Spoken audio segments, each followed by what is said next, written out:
मैं अभी कॉलेज में पढ़ती हूँ। मेरे माता पिता सभी धार्मिक हैं।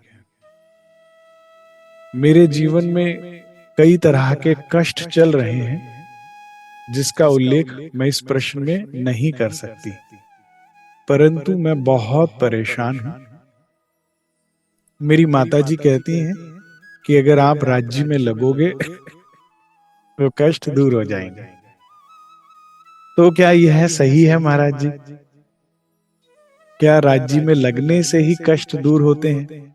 क्या अच्छे कर्म केवल करने से, अच्छे से पढ़ाई करने से कष्ट निवारण नहीं होता? और दूसरा प्रश्न, मेरी माताजी बहुत गुस्सा करती हैं और कहती है मैं आध्यात्मिक हूं।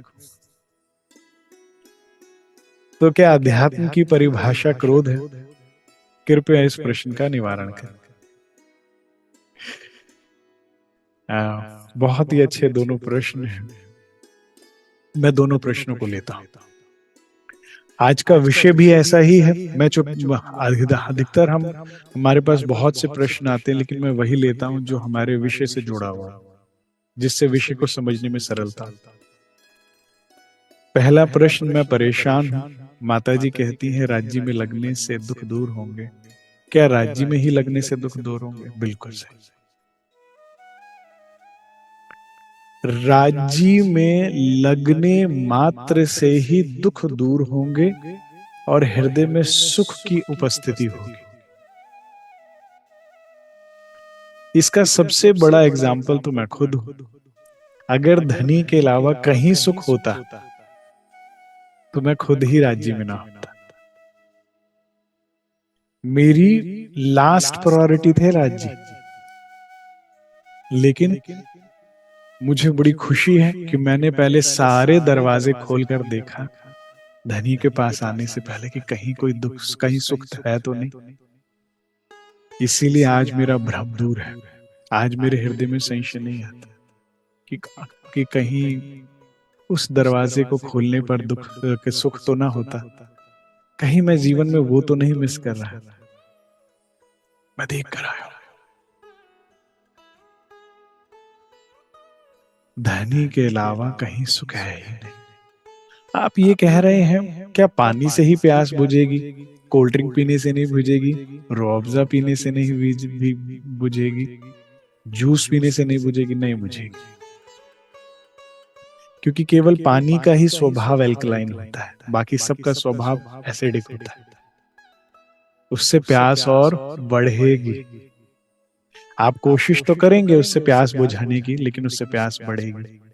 इसी तरह से आप संसार में हर जगह हाथ पांव मारेंगे सुख को पाने के लिए, लेकिन इससे होगा क्या? दुख और बढ़ेगा। प्यास तो पानी से ही बुझती है। अब राज्य में ही क्यों लगना है और उसके लिए प्रेरणा कहां से मिले आपको? मैं उसके लिए आपको प्रसंग सुनाता हूं।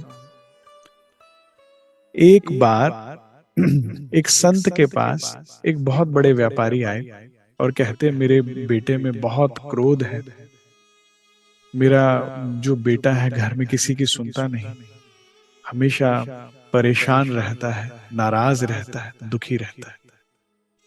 हम सब इससे बड़े परेशान हो गए हैं। कृपया करके आप ही से समझाएं और उसको आराम पहुंचे। संत कहते हैं इसे थोड़ी देर मेरे पास छोड़कर आप जाइए बाहर।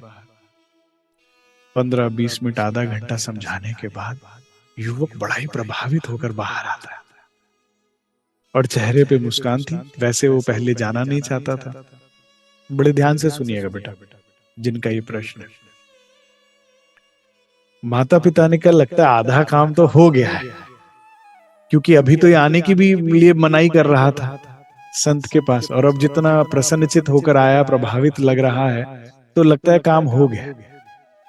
तो माता पिता ने पूछा, परिजनों ने पूछा क्या समझ में आई? कहते हाँ आई है, बात समझ में आई है। कहते उन्होंने कुछ करने को बोला है नियम से 1 महीने के लिए और कहा कि मेरे दुख दूर हो जाएंगे, तो मुझे कोई समस्या नहीं है उस नियम का पालन करने में। कहते क्या कहा? रोज मंदिर आना है? कहते नहीं। कह रहे अच्छा अच्छा, रोज सत्संग में आने को कहा होगा उन्होंने, जब उनका सत्संग होता है। कहते वो भी नहीं, मैंने पहले ही कहा था सत्संग में आने को ना कहिएगा।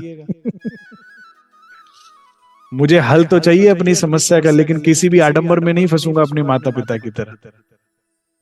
क्योंकि कहते तो वो भी मुझे हैं कि सुख का रास्ता सत्संग से जाता है, लेकिन वो देखता हूं वो रहते खुद भी दुखी हैं।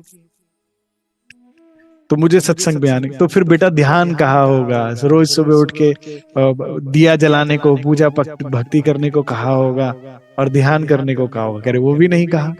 बड़े हैरान।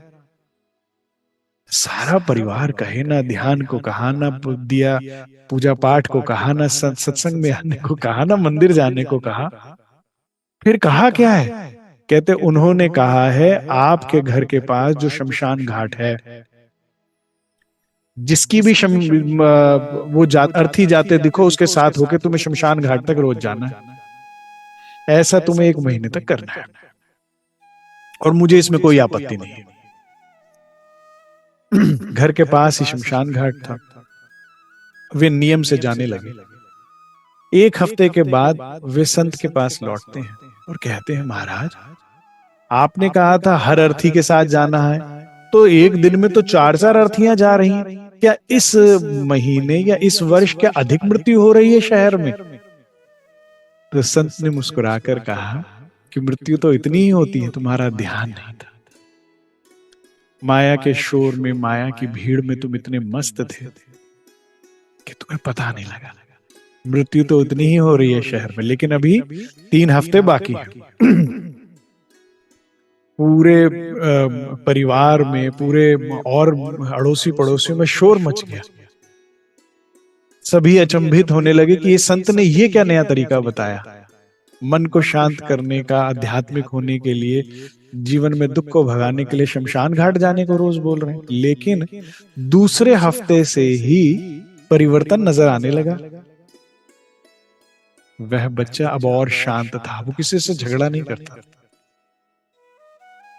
किसी ने पूछा भाई आपको उसने इतने अपशब्द बोले और आप फिर भी नहीं झगड़े? कहते मैं रोज चिताओं को जलते देख रहा हूं, और इन चिताओं में केवल मैंने वृद्धावस्था के लोगों को नहीं देखा, यौवन की अवस्था वाले लोगों को भी देखा है, कार एक्सीडेंट वालों को भी देखा है, छोटे छोटे बच्चों को भी देखा है, न्यू बॉर्न बेबीज को भी देखा है। अब इन सब का ये हाल अगर यही, हम सब का हाल अगर यही है, तो मैं किससे नाराज हूं? किस बात में नाराज? अगर मुझे उस शमशान में राख ही होना है, तो किस बात के लिए? मेरी कौन सी इज्जत है जो बेइज्जती हो गई?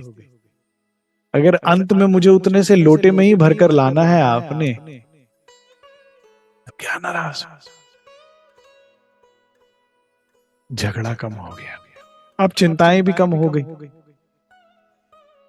किसी ने कहा आपका इतना नुकसान हो गया, आपको चिंता नहीं करे?